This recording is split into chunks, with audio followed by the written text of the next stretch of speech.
I'm sure many of you have noticed how sexualized, even pornified, our society has become these days.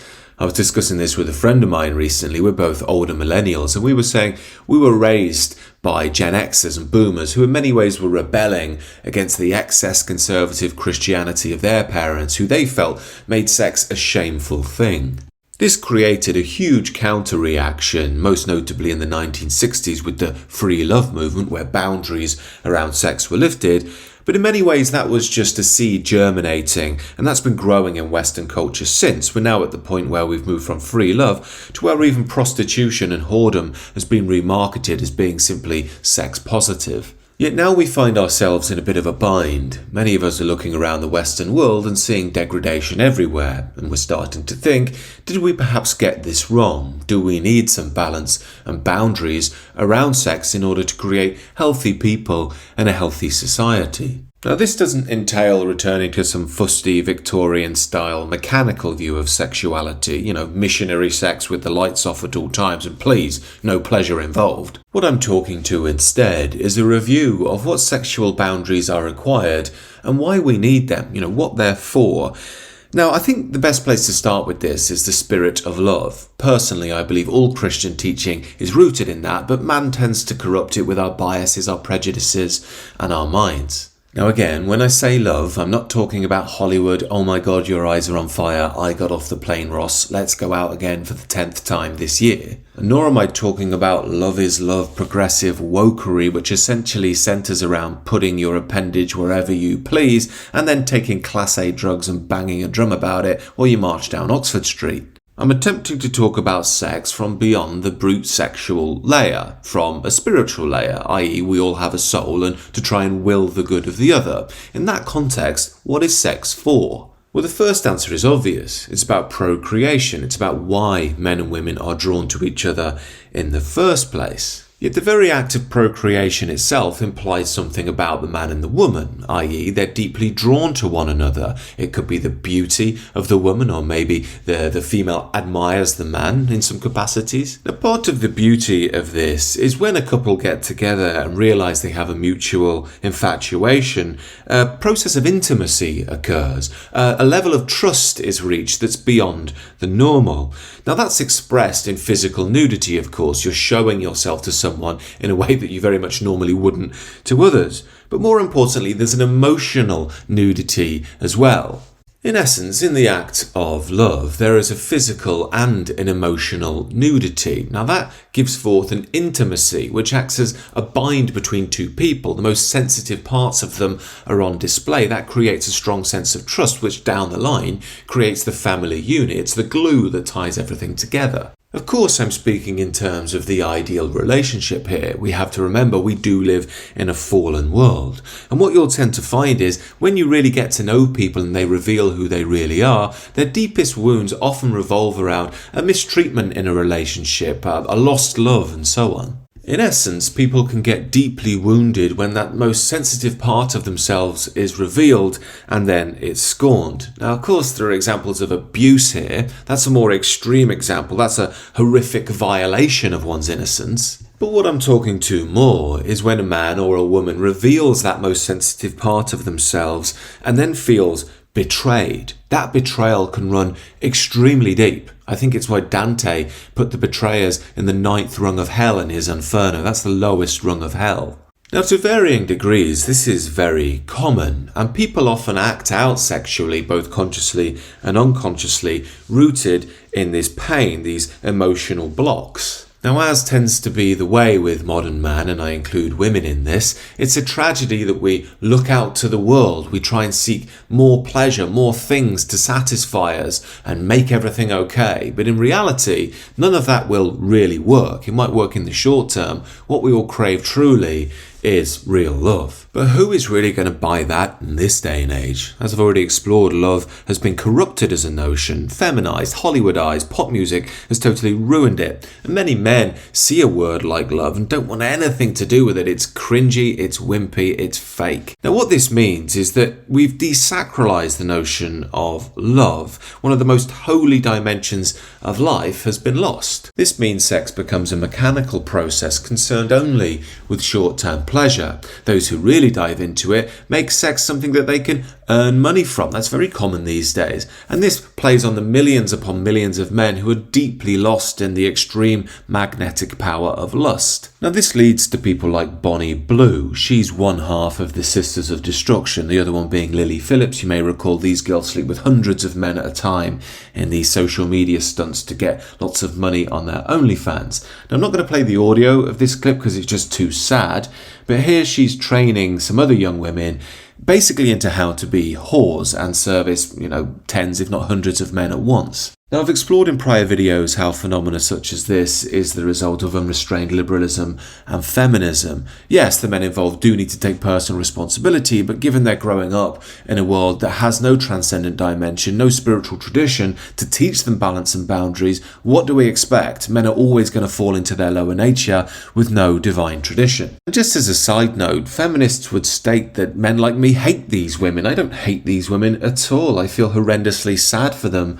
and the state of their souls. The point of me raising this issue is to show how women today have become emotionally detached, robotic. They'll do anything for the follows and the shock value to get, $100,000 a year in their bank account. And as I've explored in prior videos, while the Lily Phillips, Bonnie Blue stuff is shocking, the real problem is it pushes the boundary ever further for the average woman to act out anymore. She can have 10 partners in a few months and think, well, I'm nothing on Bonnie Blue though. And therefore, the journey of Western women into total whoredom, which leads to the destruction of our civilization too, by the way, continues unrestrained.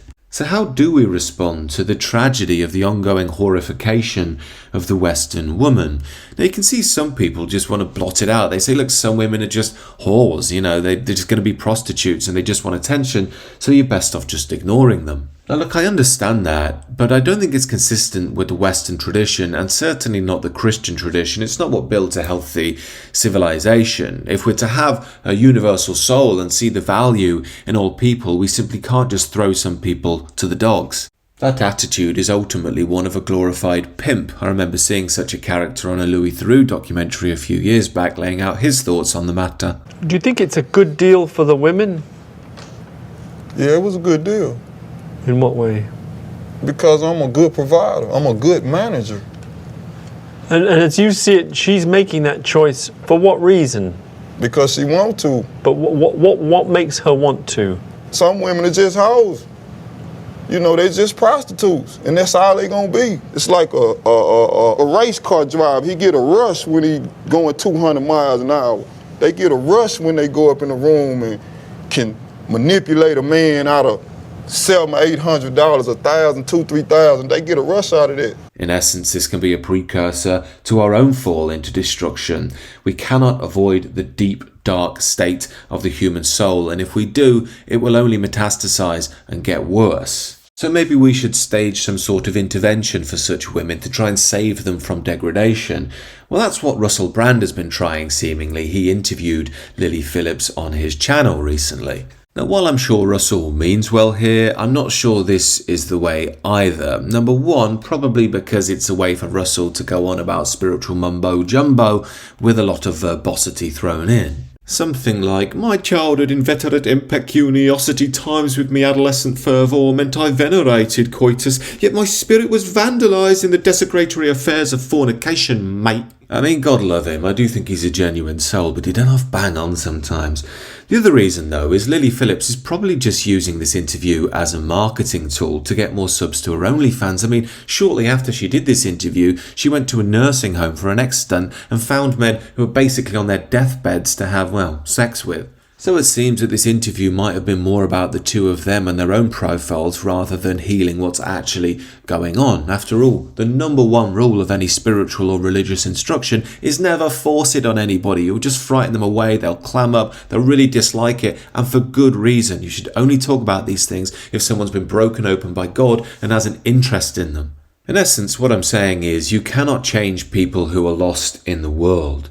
The real change begins by facing our own pain, facing the truth within ourselves. Why this is so important is because when men specifically start facing their own pain and return to God, if you're an atheist or secular, just think of that as returning to peace, we actually become a light for the society. We become something that can guide the lost sheep who are waking up to their own degradation. The radical solution occurs when more and more people realize the degradation of modernity and they have something viable to turn to. They can't turn to a church which is promoting LGBTQ and pride on the one side or yelling at people for going to hell for touching their winky on the other. They need deep elders, men who've been through journeys of tragedy and hardship and overcome their own limitations, sorrow and darkness to be in the light and guide others back home. Such men are vital in guiding the wounded of our society. If they're not there, you get men like Kanye West, and God knows what he's doing this week, whether he's a Christian or a Nazi. Oh, it turns out he's been telling the world how he gave his cousin fellatio from the age of 6 to 15. Now this is of course extraordinarily sad to hear, but the problem here is that Kanye, you can tell, is a mixed up guy. There is a deep need in him to tell the truth, to express his wounds, but he's half stuck in the world, so he's revealing all of his wounds to the world. That's a very dangerous thing. There are lots of sharks out there that will completely destroy you if you bleed around them.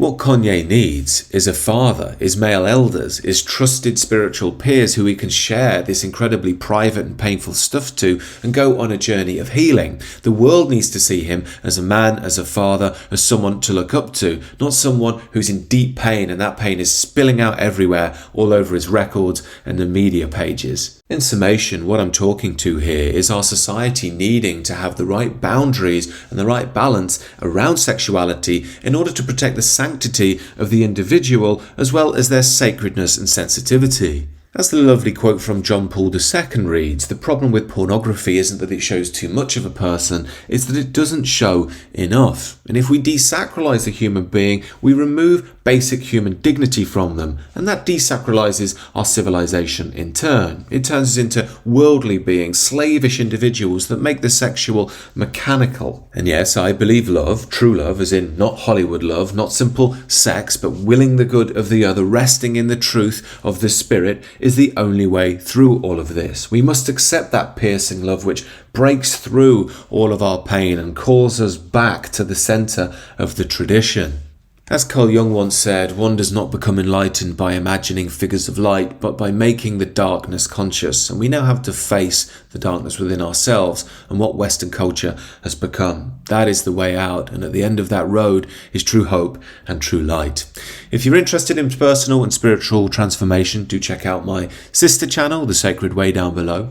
If you want to connect with me exclusively, please do join the Substack. Other than that, let me know your thoughts down in the comments, and do consider subscribing to the channel if you're new. Do take care of yourself and have a great rest of the day.